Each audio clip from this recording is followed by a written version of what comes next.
Ouais, par contre, ce que je vais faire, c'est que je vais couper nos micros pour être sûr que... Ok? Oui, tout le monde nous entend. Ouais.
Bonjour à tous.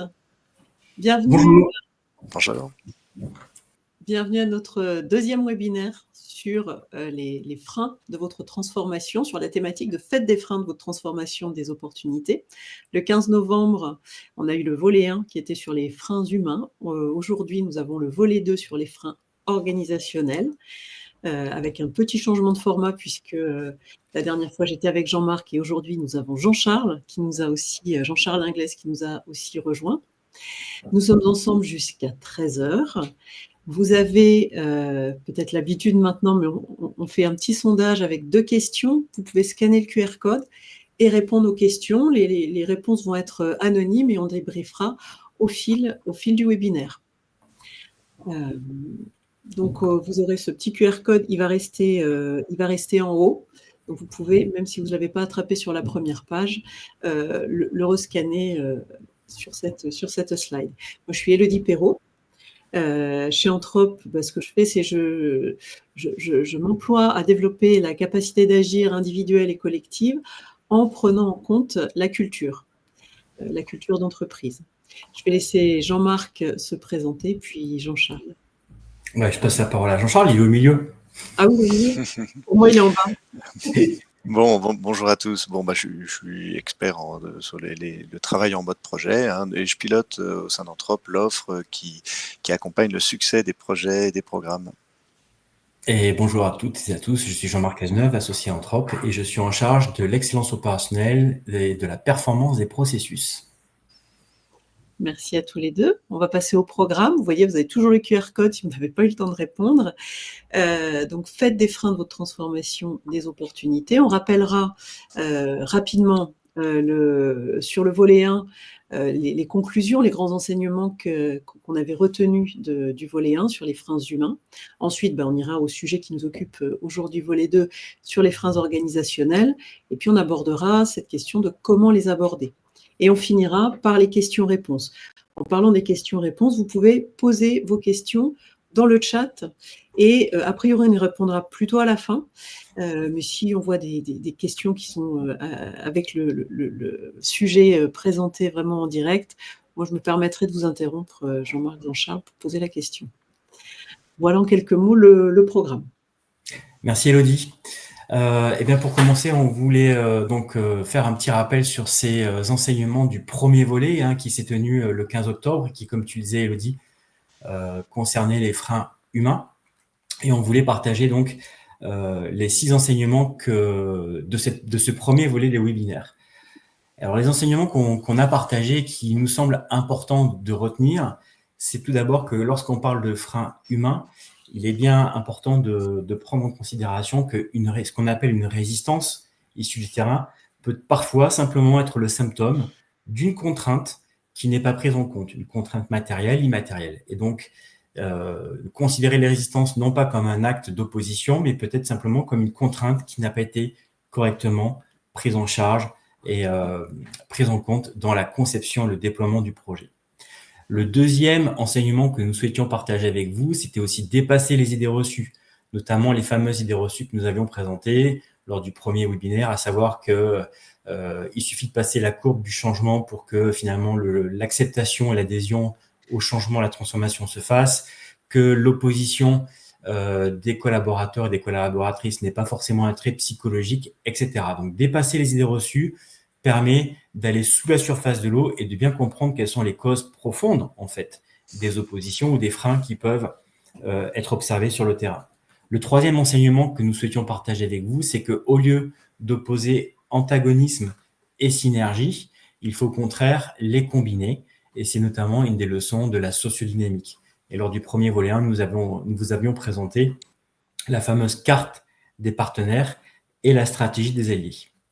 Et donc, de manière complètement associée, le quatrième enseignement, c'est qu'il est toujours essentiel pour bien comprendre les freins, c'est d'écouter et de consulter les parties prenantes en allant sur le terrain, en allant chercher le pouls de la transformation, de comprendre comment les choses se passent.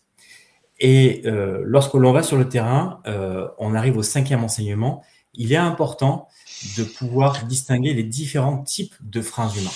On a évoqué les freins réels, symboliques ou imaginaires. Et en catégorisant les types de freins, on pourra mieux répondre justement et consolider le déploiement de votre transformation. Et puis le sixième enseignement que nous souhaitions partager avec vous, c'est que parfois il est important de s'appuyer sur une aide extérieure, notamment pour détecter et bien identifier les freins symboliques qui sont beaucoup plus facilement identifiables lorsqu'on est en dehors de l'organisation quand on est au sein de l'organisation. Donc voilà, s'appuyer sur un partenaire de confiance, un partenaire de pensée, c'est important aussi pour des fois décrypter les situations. Alors, on parle de freins organisationnels. Pourquoi parle-t-on des freins organisationnels? En fait, ils complètent complètement les freins humains que nous avons vus ensemble le 15 octobre. Et on parle des freins organisationnels parce que, notamment, lorsque l'on consulte les directions de la transformation de tout type d'organisation, les obstacles qui se dressent face au chemin d'une transformation sont nombreux.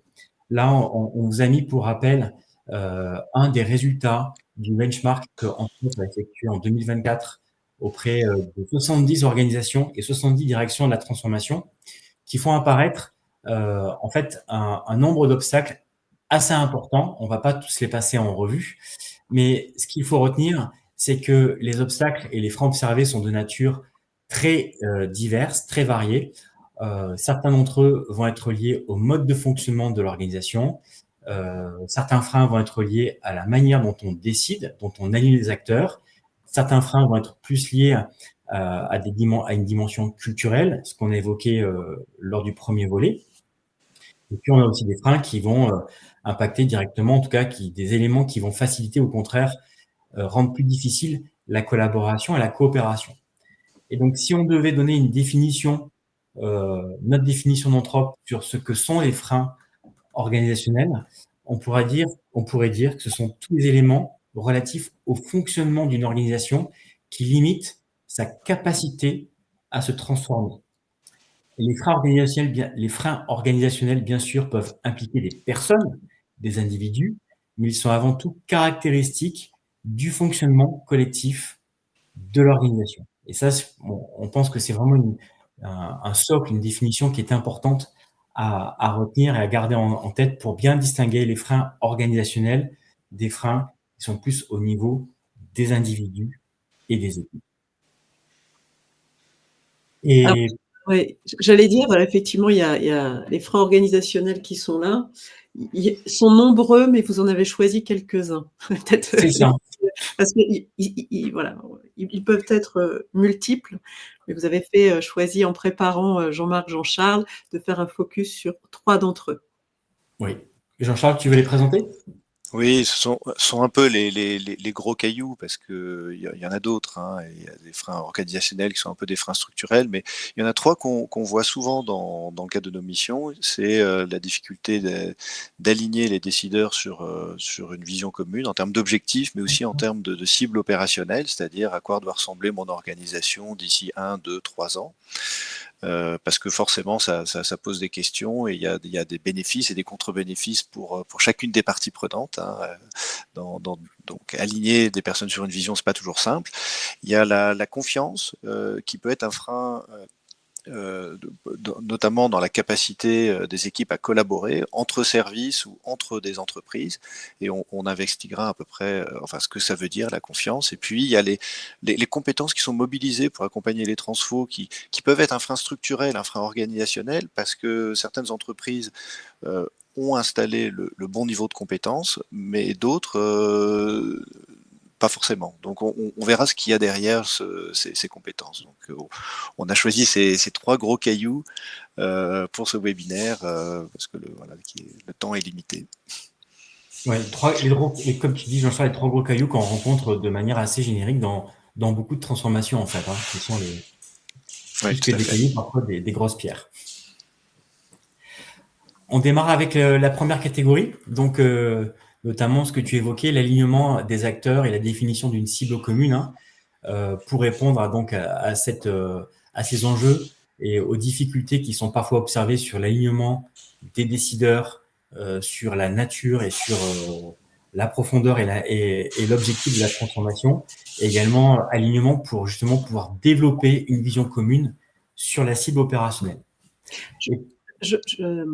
Je fais une petite parenthèse, il y a Yanis qui dit « Je n'arrive pas à poser des questions sur le lien », mais en fait, Yanis, nous venons de lire que vous avez réussi à envoyer un message. Donc, envoyez le message comme vous avez envoyé sur le chat. Et on Le recevra. canal fonctionne. Le canal, Le- je ferme la parenthèse technique. Et donc, pour aborder ce sujet, on va débriefer du premier sondage express que l'on vous a proposé, notamment à travers le QR code. Et ce que l'on voit, c'est que effectivement, donc la question qui vous était posée, c'est quelles sont les causes liées aux difficultés d'alignement entre les décideurs, les acteurs, les parties prenantes d'une transformation, selon votre expérience. Et on vous a proposé donc de positionner votre réponse sur un triangle, hein, une triade, avec trois points qui sont la divergence sur les moyens pour atteindre les objectifs incompatibles entre les acteurs, ou alors des personnalités incompatibles et des problématiques de communication. Et ce que l'on voit là à ce stade, c'est qu'on a un premier nuage de points qui se situerait plutôt dans le coin inférieur gauche, à savoir des divergences sur les moyens, mais aussi des objectifs incompatibles. Jean-Charles, Ouais. qu'est-ce que ces résultats t'inspirent à ce stade? Oui, alors c'est assez classique, mais c'est pour revenir sur ces trois questions, enfin sur la triade. Quand on fait des diagnostics chez Anthrope, souvent on essaie d'identifier les causes racines de désalignement. Alors ces trois causes-là sont pas les seules, hein. Il y en a d'autres, mais elles sont assez courantes. C'est pour ça qu'on a choisi celle-ci. Les objectifs incompatibles entre les acteurs, c'est assez classique d'une transfo, parce qu'une transfo va impacter plusieurs business units au sein d'une entreprise. Et il y a une transfo qui peut être très bénéfique pour une business unit et beaucoup moins pour l'autre. Il y a une business unit qui peut perdre des choses ou avoir la sensation qu'elle va perdre des choses. Donc, on parle d'incompatibilité d'objectifs entre acteurs. Là, c'est comme ça que ça se situe. La divergence sur les moyens, souvent, c'est que il y a plusieurs services, plusieurs business units qui vont contribuer à la transfo, et il y a certaines qui vont être sollicitées plus que d'autres, qui vont devoir positionner des équipes. C'est un effort. Donc la sensation d'équité ou d'inéquité perçue dans les moyens mis en œuvre peut aussi être un frein. Voilà. Les personnalités incompatibles, on le retrouve dans certaines organisations, mais pas dans toutes les organisations.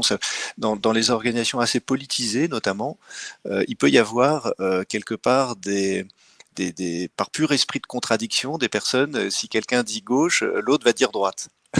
Et dans certaines organisations, c'est assez prégnant, c'est-à-dire que quelle que soit la transfo, et les objectifs, on va se positionner en contre, de manière d'ailleurs explicite ou latente, c'est-à-dire non dite, ce qui est souvent bien plus dangereux, hein, et la conduite du changement vise à essayer de déceler les non-dits assez souvent. Donc le fait que ça soit centré un peu en bas à gauche, les objectifs incompatibles, pose bien la question de est-ce que l'ensemble des acteurs ont la sensation de bénéficier de la transformation, ou il y a des contre-bénéfices qui sont trop forts pour certains acteurs et qui vont se positionner en contre. Voilà. Donc c'est un bon indicateur souvent de l'effort de conduite du changement qu'il faudra mettre en place. Donc maintenant, j'allais dire, maintenant qu'il y a des difficultés d'alignement, qu'est-ce qu'on fait et comment on le transforme en occasion ou si ce n'est pas une opportunité, au moins en occasion de s'améliorer? Qu'est-ce qu'on fait maintenant? Oui, tout ça crée une opportunité d'alignement.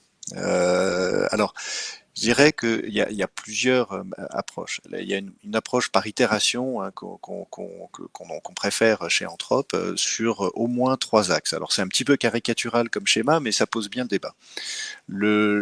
D'abord, le débat sur les objectifs, la vision, les bénéfices qu'on recherche, qu'on espère à travers une transformation. Essayer d'aligner les personnes. Ok, qu'est-ce qu'on veut faire?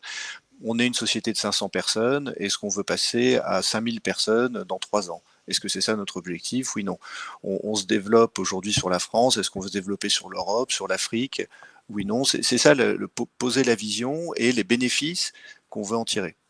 Ensuite, on va réfléchir sur les modèles cibles, c'est-à-dire, pour pouvoir se développer en Afrique, il faut qu'on développe une capacité commerciale, voire une capacité de production locale en Afrique.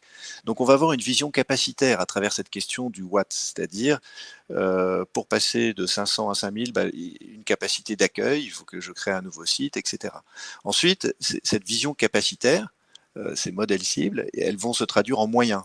et en stratégie de mise en œuvre. C'est-à-dire pour créer un nouveau site, pour développer une capacité de production en Afrique et une capacité commerciale en Afrique, il faut que j'installe des moyens avec une trajectoire. Et là, tout de suite, on va poser la question de est-ce qu'on est capable de le faire? Est-ce qu'on a l'argent? Et c'est pour ça qu'il y a une boucle. C'est-à-dire que pour un objectif précis, on va se dire, il faut que j'installe telle capacité, voilà combien ça va coûter. Combien ça va coûter. On va se dire, en fait, on n'a pas les moyens de nos ambitions. Donc, on va revoir cette vision, on va revoir nos ambitions, on va la re-questionner. Ce questionnement va nous permettre de poser d'autres modèles cibles, une nouvelle stratégie et des moyens associés. Et c'est une boucle qu'on doit faire plusieurs fois. Et ça dépend de la profondeur de transformation, ça dépend de l'alignement au départ des acteurs. Et ça se fait à travers des ateliers pour poser les bases solides d'une transformation.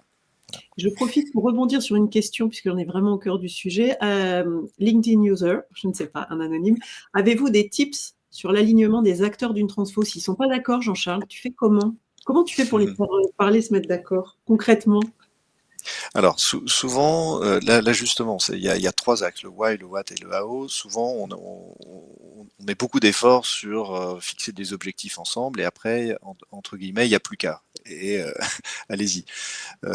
Sauf que à tout niveau, on a besoin de s'aligner à la fois sur la cible, la vision, mais aussi sur concrètement qu'est-ce qu'il va y avoir à quoi ça va ressembler l'entreprise dans 2 ans ou 3 ans.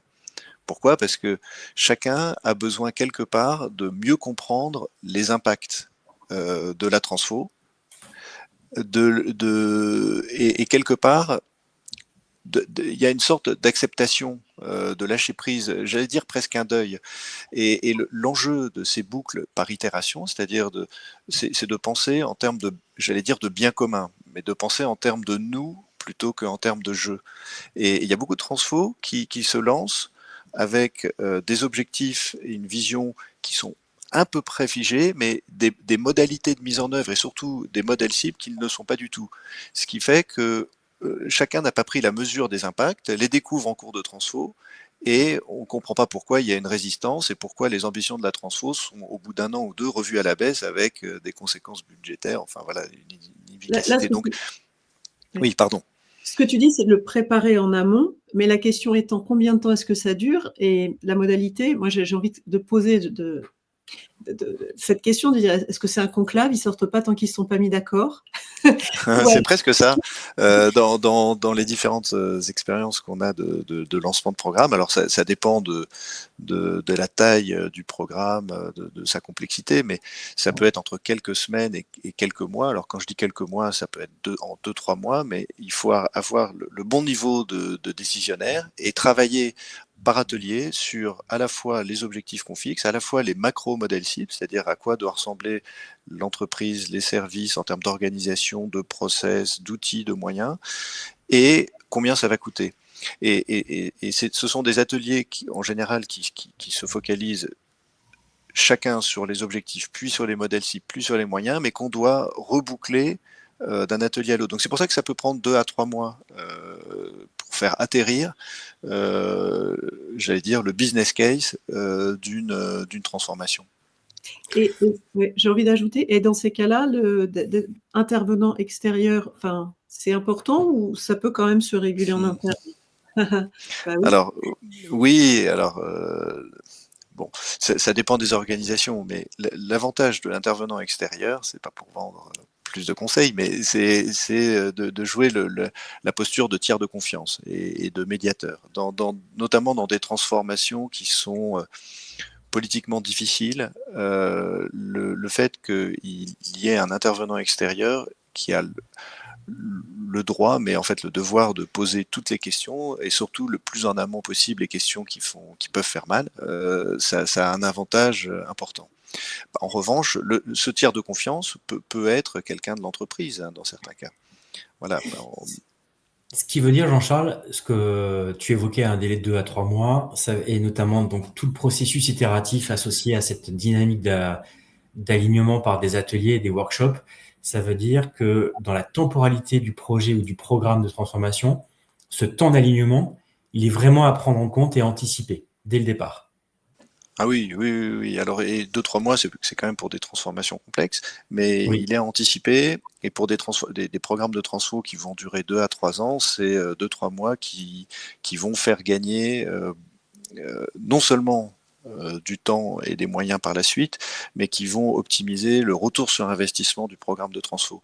Il y a beaucoup de programmes de transfo j'allais dire, souvent les programmes de transfo ont une durée limitée et on a le mieux possible à la fin.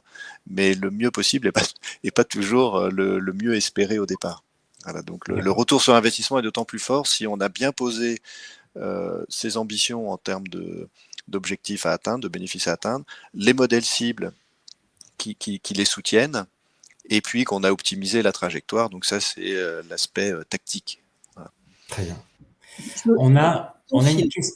Pardon. Ouais, le temps file, donc je Oui. propose, On a une question de Yanis, peut-être qu'on pourrait répondre à la fin, Jean-Charles. C'est sur une grande transformation passe par un programme et un petit changement par un projet.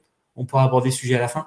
moi je propose en tant Oui, que timekeeper, on la garde au chaud pour la fin, parce qu'il y a Super, le sujet de la confiance ensuite, et puis encore le sujet des compétences en transformation. oui. ça Et on marche. est que jusqu'à 13h. Merci pour cette transition, Elodie. Donc, du coup, on va aborder le sujet de la confiance. Et c'est le moment de débriefer. Et bien, en fait, notre seconde question du Mentimeter. Hop.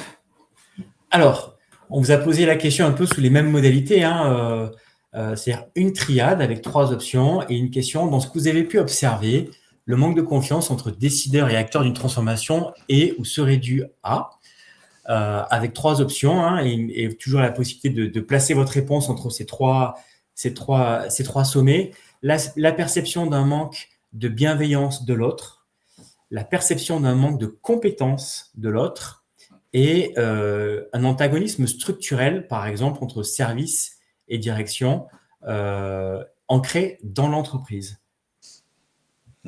Et Alors, on voit déjà, moi, alors, extérieurement, on voit que le sujet de la compétence est peut-être pas aujourd'hui, par rapport aux personnes qui ont répondu, un sujet clé, mais on est plutôt dans la bienveillance et dans les antagonismes structurels. Est-ce que tu peux nous en parler un peu, Jean-Charles? oui, oui, alors c'est intéressant que ça ressorte aussi fort, mais je vais donner un exemple. Je dirais, il peut y avoir des défiances, j'allais dire structurelles, au sein d'entreprises. Je vais donner un exemple que je ne veux pas stigmatiser non plus, mais qu'on retrouve dans certaines entreprises, les relations qu'il y a entre les directions métiers et une DSI. Structurellement, enfin culturellement, j'allais dire même, dans certaines organisations, il y a une défiance entre les directions métiers et la DSI. Et dès qu'on démarre une transfo, dès qu'on démarre un projet d'une manière générale, ça part sur un postulat qui est attends, je n'ai pas complètement confiance en l'autre. Et la confiance, elle peut être de deux sortes. Soit j'ai pas confiance parce que j'ai pas confiance dans la compétence de l'autre. Ils savent pas faire, ils ont montré qu'ils étaient incapables de faire, etc. Donc ça, il faut trouver les leviers pour redonner cette confiance dans la compétence de l'autre. Mais il y a aussi la question de la confiance dans la bienveillance de l'autre. Ok, je suis une direction métier, je travaille avec la DSI. Est-ce que je pense que la DSI sera bienveillante vis-à-vis de moi? C'est-à-dire que je vais leur commander et on va travailler ensemble sur une solution. Bah, ils vont réellement essayer de répondre à mon besoin et non pas à leur ligne, à leur trajectoire IT. Voilà. Et ça, c'est des verbatims et des choses qu'on retrouve assez souvent. Alors du coup, si on veut parler de la confiance, est-ce que tu peux nous donner quelques clés justement pour travailler sur la confiance, ou en tout cas décrypter ce qui sous-tend ou ce qui est sous-jacent à cette confiance qu'on vient d'évoquer? Oui, alors là, sur ce schéma, je voulais montrer que c'est un système un peu qui interagit. D'une part, il y a la confiance perçue et le risque perçu qui interagissent, c'est-à-dire que le risque que je perçois chez l'autre influence la confiance que je peux avoir en lui et réciproquement. Et ça, c'est un peu un frein organisationnel qui est là et qu'il faut savoir évaluer au sein d'une organisation. Et j'allais dire la variable d'ajustement ou là où on peut avoir la main. Alors, on peut essayer d'avoir la main sur le niveau de confiance perçu et essayer de l'influencer. Mais ce sont des démarches longues. Donc, la démarche tactique plus courte sur un sujet de transfo, enfin sur un projet ou un programme, c'est d'adapter les modalités de collaboration en conséquence. Et là, je m'explique. Si on a une confiance perçue qui est faible, les modalités de collaboration vont être et les instances de gouvernance vont être un petit peu plus séquencées, c'est-à-dire on va valider les choses plus fréquemment, avoir des processus un peu plus durs et un process un peu plus coûteux en énergie. D'ailleurs, on dit souvent dans les recherches que une meilleure confiance baisse les coûts de transaction. Bon, bah, s'il y a une confiance qui n'est pas au rendez-vous, il va y avoir un coût de transaction un peu plus fort, mais il faut l'assumer, c'est-à-dire qu'il faut mettre un process de management qui est plus fort. Qui est plus structuré, plus séquencé. Et pareil pour le process d'ingénierie, c'est-à-dire la manière de concevoir une solution, il faut qu'elle soit un peu plus séquencée. Ça pose d'ailleurs des questions sur les modèles agiles. Quelque part, une défiance structurelle est un frein aux démarches agiles. Pourquoi? Parce que dans une démarche agile, et je prends le cas de la relation entre une direction métier et une DSI, bah, quelque part, la direction métier va faire entre guillemets un chèque pas un chèque en blanc, mais elle va acheter une capacité à faire avec un cahier des charges qui est très peu formalisé. Donc, il Oui. faut que la direction métier ait une confiance dans la bienveillance de la DSI et sa capacité à faire aussi. Et donc dans les compétences à exécuter également.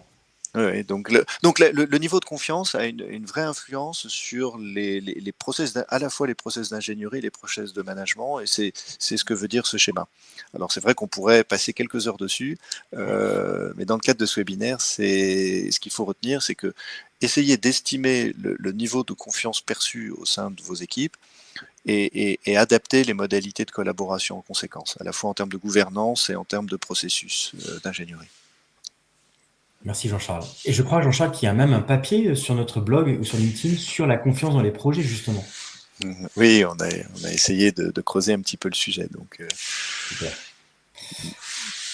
Je vous propose d'aborder le troisième focus que nous vous proposions, qui est le sujet des compétences. Alors, on a abordé le sujet des compétences, notamment par rapport aux différents rôles qui peuvent exister ou que l'on peut mobiliser dans le cas d'une transformation. Je te passe la main, Jean-Charles. Et donc, du coup, là, les rôles qu'on a présentés, il y en a 6. Tu vas peut-être les passer en revue, mais effectivement, là, on s'inscrit dans une transformation plutôt d'ampleur avec toute une hiérarchie et des parties prenantes multiples. oui, alors c'est pas non. D'ailleurs, ces rôles sont pas forcément exhaustifs, mais c'est quand même, ça l'est quand même assez. Et dans le cadre de Transfo, on peut retrouver tous ces rôles. La question en fait fondamentale, c'est une organisation qui a des grandes ambitions de transfo, est-ce qu'elle a mis en place les bonnes compétences? Voilà. Et donc, il y a des organisations qui sont plus ou moins matures, même si j'aime pas tellement le terme mature, et qui ont réfléchi, en tout cas, à la bonne compétence au bon niveau. Voilà.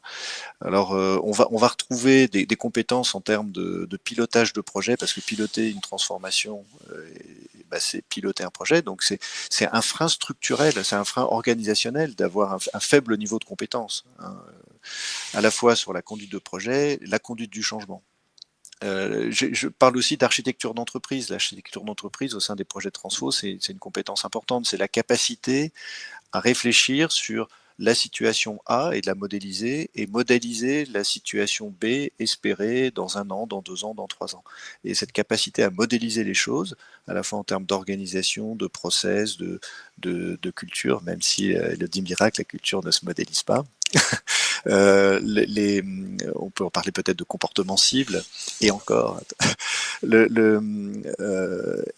C'est aussi une compétence qui est rare et qui est pas facile à trouver. Donc, et l'autre niveau de réflexion dans ce support, c'est qui. Et souvent, on sous-estime, on parle souvent, le chef de projet, on focalise l'effort et l'investissement en termes de compétences sur le chef de projet ou le change manager. Et le change manager, ça vient depuis quelques années, le chef de projet depuis un peu plus longtemps. Mais on oublie souvent le rôle fondamental du sponsor d'une transformation. Le sponsor des transfos, souvent, ce sont des membres du CODIR, ou en tout cas, ce sont des exécutifs qui ont assez peu de temps, et qui, de temps en temps, sont sponsors de 2, 3, 4, 5 10, 15, j'ai vu des organisations où il y avait la même personne était sponsor de 30 sujets. Et du coup, se pose la question à la fois se pose la question de sa capacité à être un sponsor efficace sur une transformation, et sa capacité, elle est liée au temps disponible pour être sponsor, mais aussi à ses compétences. Et c'est ce que regroupe le rôle du sponsor, et qui est fondamental sur une transfo. Parce que le retour sur investissement d'une transfo, il est directement lié à l'énergie que le sponsor peut y mettre. Oui, pardon, Jean-Marc. Et à l'intérêt. Et donc, du coup, en fait, pour revenir à la thématique de notre webinaire, qui est comment transformer les freins en opportunités, ça veut dire que si je reprends le rôle du sponsor, tu disais, Jean-Charles, souvent le rôle du sponsor, il y a des contraintes, le temps, l'intérêt, la disponibilité. Et donc, du coup, il peut y avoir en coachant ou en accompagnant un sponsor, on peut vraiment transformer un élément qui parfois peut ralentir parce que le sponsor n'est pas présent, au contraire, un élément qui accélère et qui booste la transformation. Oui, c'est clair. Mais c'est comme sur un projet, une transfo. On investit à un moment X sur quelque chose qui a un modèle économique, c'est-à-dire on investit 10 millions dans, je ne sais pas, SAP, module, RH, voilà. Et on se dit, il va y avoir un retour d'investissement de 30 ou 40 millions. Ça, c'est la situation à un instant T. Le chef de projet, lui, il n'est pas garant du retour sur investissement. Lui, souvent, il va être garant je livre SAP en fonction du cahier des charges qu'on m'a donné, etc. Celui qui est garant du retour sur investissement, c'est le sponsor, assez souvent dans les organisations. Sauf que ça veut dire que le sponsor, si au bout de 6 mois ou un an, il se dit, attends, le cahier des charges a changé, parce que le contexte de l'entreprise a changé, le marché a changé, il y a une nouvelle donne, il faut revisiter le projet, voire l'arrêter. C'est le rôle du sponsor. Et donc, il y a assez peu de... c'est très difficile, je vais le formuler différemment, en tant que sponsor, d'avoir le temps, l'énergie pour re-questionner un projet et re-questionner le modèle économique d'un projet. Sauf qu'en fait, c'est les surcoûts sur un portefeuille de projets dans une entreprise, la majorité des surcoûts, ils sont pas forcément dus au retard que prennent les projets et aux coûts dépensés en plus par le chef de projet. Souvent, les coûts les plus forts ou les surcoûts les plus forts pour l'entreprise, c'est parce que le modèle économique du projet n'est pas re-questionné en cours de projet. Et le retour sur investissement n'est pas au rendez-vous. Et c'est ce qui est vrai pour un projet, et d'autant plus vrai pour une transfo qui embarque en général des montants des plus considérables. Pour illustrer ça, on avait aussi ce qu'on vient de dire, notamment chef de projet, change manager, on avait une remarque de Yanis sur le problème, c'est notamment le conflit entre le chef de projet et le change manager, qui parfois peuvent se marcher sur les pieds. Ouais. Yanis évoquait bien définir par un RACI. Est-ce que toi, tu as des éclairages à nous donner sur ce sujet, Jean-Charles? Le chef de projet et le change manager doit être en binôme. Comme le chef de projet souvent est en binôme avec un responsable technique, une design authority, ou peu importe le nom. Le chef de projet peut faire office de change manager dans certains cas. Et dans certains cas où le change est complexe, il faut un change manager professionnel à plein temps. Voilà. Et puis après, il y a des projets qui sont des purs projets de change. Quelque part, le chef de projet pourrait être appelé le change manager. Donc ça, c'est une question de sémantique, et qui amène plein de débats chez certaines personnes. Mais bon, voilà. Et Yanis avait un autre commentaire que je me permets de partager, et aussi le PMO qui endosse le rôle de change manager, qui est parfois orienté trop processus et moins humain.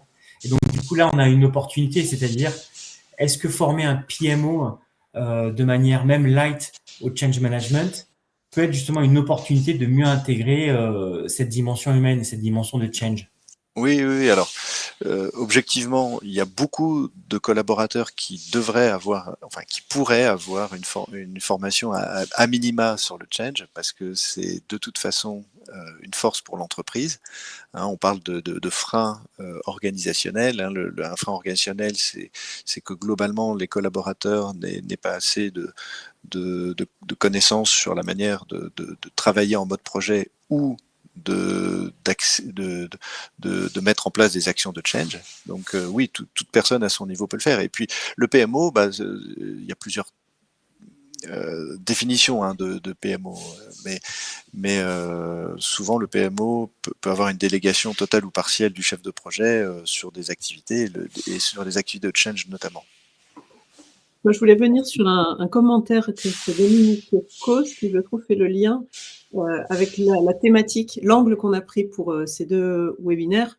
C'est aussi de se dire en quoi les freins à un moment donné peuvent être des opportunités ou l'occasion de quelque chose.